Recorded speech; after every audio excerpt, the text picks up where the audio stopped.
Servus, Glück auf und herzlich willkommen zu einer weiteren FC Bayern Reaction. Leute, diesmal zur Pressekonferenz nach dem 13:0 Heimsieg am 9. Bundesligaspieltag zu Hause gegen Union Berlin.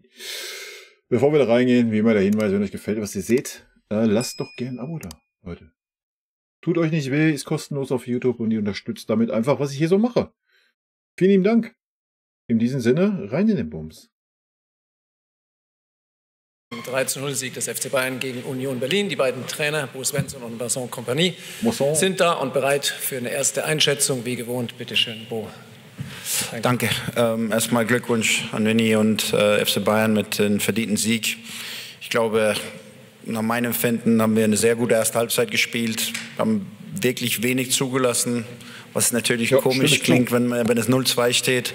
Braucht einen optimalen Spielverlauf hier, um was mitzunehmen.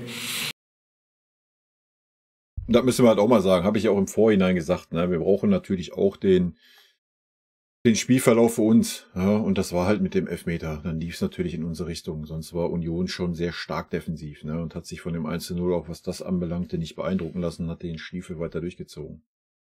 Aber wir sind ruhig, geduldig geblieben und es war auch nie langweilig. Ja? Also zumindest für mich nicht. Man hatte immer das Gefühl, ja, die Mannschaft will, sie wartet, sie sucht die Lücke, sucht die Chance. War gut. Machen dann unnötige Foul beim Elfmeter. Sowas darf man halt nicht machen. Danach aber trotzdem gut im Spiel, wenig zugelassen. Jo. Haben noch eine Top-Chance, um den Ausgleich zu machen. Den muss man auch machen in so einem Spiel. Und danach beim 2:0 machen die Bayern es halt Weltklasse, das muss man auch sagen. Aber ich war mit der ersten Halbzeit total zufrieden. Zweite Halbzeit wird es dann schwer, das war ziemlich klar. Aber meine Mannschaft hat alles gegeben. Ich kann die absolut keinen Vorwurf machen. Danke. Dankeschön. Vinny, your comment? Yeah, I think from my side, I have to congratulate Bo for the work that he's done with his team, because the first half was, I think, a reflection of the strengths as well of Union. I think they were very solid defensively. I was a little bit concerned that we were maybe not realizing how dangerous the game was in the first half, because it's sometimes 50-50s where if you win it, okay, it looks like nothing, and if you lose it, it's dangerous. I do think that... Ja, aber das ist ja generell bei unserer Spielweise so. Ja, wenn ein Innenverteidiger einen gewissen Zweikampf verliert, dann ist gleich Holland in Not. Gewinnt er den, sieht's alles locker leicht aus, ne? The team was working hard the whole first half and the whole second half, so that always helps you if you have a good team. But then I was really happy with the performance in the second half, because we didn't concede momentum, and I can imagine that at halftime Union would have been confident for the second half, and that can be dangerous. And I think for the second half we did really well. So. It was not an easy game, and therefore it's a great result for us. Dankeschön. Dann zu den Fragen. Ja. Es beginnt Manuel Bunke für die Münchner Zeitung, Merkur und TZ. Herr Kompany, wir hatten heute den Debütanten Adam Asnou, Bundesliga-Debüt gefeiert. Wie hat er Ihnen heute gefallen und was ist es für ein Spielertyp und wie schwer ist es auch oder wie wichtig ist es Ihnen, so Eigengewächse, junge Spieler zu integrieren, auch in der ersten Mannschaft? Ja, ich glaube, natürlich das Spielverlauf war gut für uns, und das war natürlich, wir haben immer gesagt, wir sind zufrieden auch mit den jungen Spielern, die wir haben in der Mannschaft, und Adam hat es einfach sehr gut gemacht im Training, aber auch mit der Nationalmannschaft, und jetzt hast du natürlich das Gefühl, du hast einen extra Spieler dabei. Ich glaube, dass er auch gut ins Spiel reingekommen ist. Sehr gut. Aber gut, er ist jung und er muss...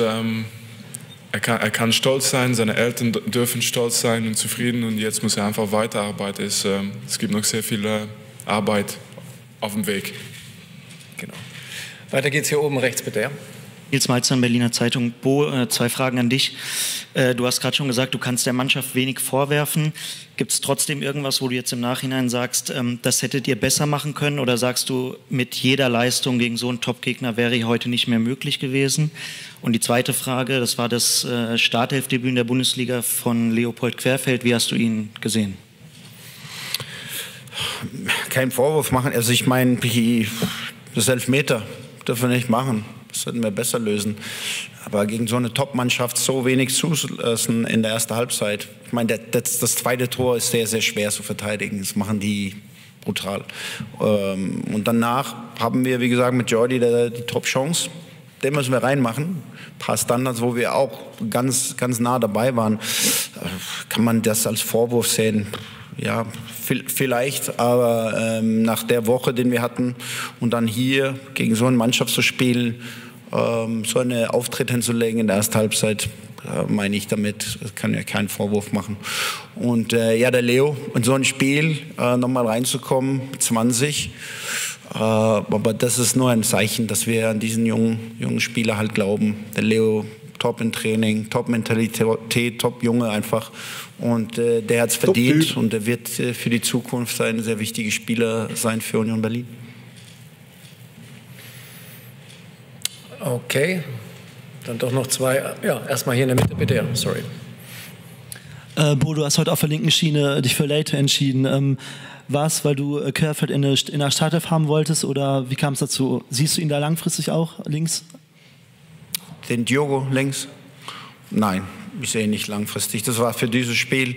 Der Olise hat rechts gespielt und wollten einfach einen sehr dynamischen Spieler defensiv gegen ihn haben. Und der Leo hat beide Spiele komplett von der Bank gehabt. Und es war eine Mischung aus mehr Gründen, der dazu geführt hat. Aber längerfristig sehe ich Diogo in der Innenverteidigung. Dann einmal noch Manuel Bunke, bitte. Herr Kompany, die letzten 3 Spiele waren sehr gut von den Bayern. Jetzt steht wieder Champions League an. Was erwarten Sie da am Mittwoch von Ihrer Mannschaft? Und ja, wie viel Druck ist vielleicht auch schon auf dem Kessel? Weil man muss ja gewinnen in der Königsklasse. Wir erwarten natürlich einen Sieg. Ja, ich sag mal so, ich habe es ja schon gesagt, wenn wir noch unter die ersten 8 kommen wollen, müssen wir jetzt alle Spiele gewinnen. Ja, dann anders wirst du keine Chance haben.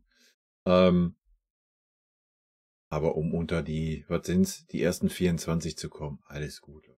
Ruhig bleiben, da brauchen wir 3 Siege oder sowas. Also alles gut, ja. Ja, dann hast du ein Playoff-Spiel, dann hast du vielleicht auch ein schwereres Playoff-Spiel, hast einen schwereren Weg.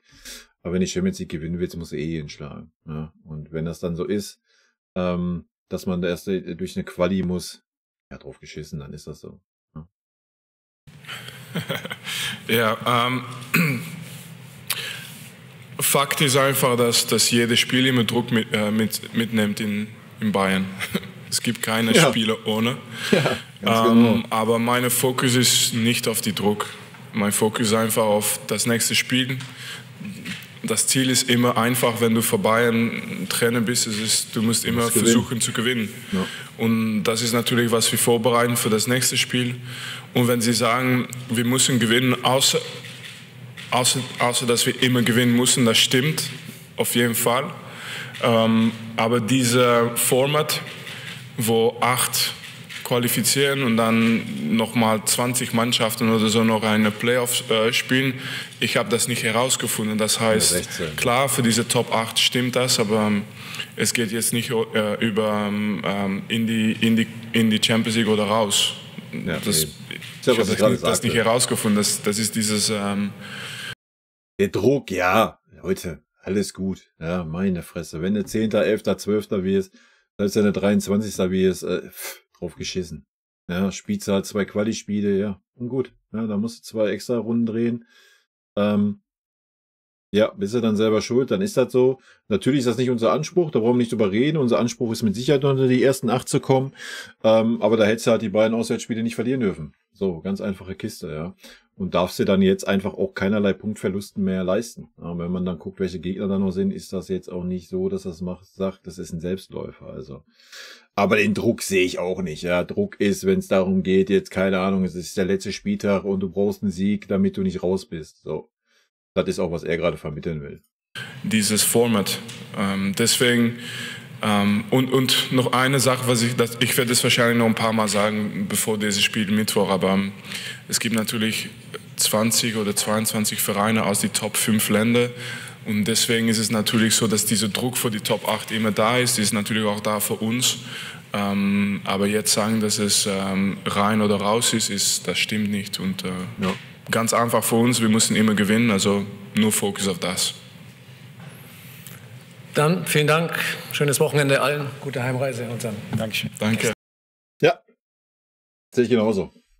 Habe ich ja alles zu gesagt. Ich gehe 100% mit, was Vinny sagt. Ja, meine Güte. Guckt euch den Start an in der Bundesliga. Ja, wir haben ein schlechtes Spiel gegen Barcelona gemacht. Das andere Spiel, ja, wir haben ein paar Punkte liegen lassen, aber jetzt nicht, weil wir schlechten Fußball gespielt haben, außer mal Barca weggesehen. Ich mache mir keinerlei Sorgen. Wenn es nicht für die ersten 8 reicht, ja, meine Fresse. Dann spielt sie 2 extra Spiele und ist doch auch fein. Ja. Also, aber da können wir gerne am Montag im Stream ein bisschen drüber quatschen, Leute. 18 Uhr geht's am Montag los, ne? Live auf Twitch, live auf YouTube. Schaut gerne vorbei. Und jetzt wünsche ich euch ein schönes Restwochenende. Rot-weiße Grüße, haut rein, bis dann. Tschüssi. Vielen lieben Dank für euren Support hier auf dem Kanal. Und in diesem Sinne, gute Freunde, kann niemand trennen.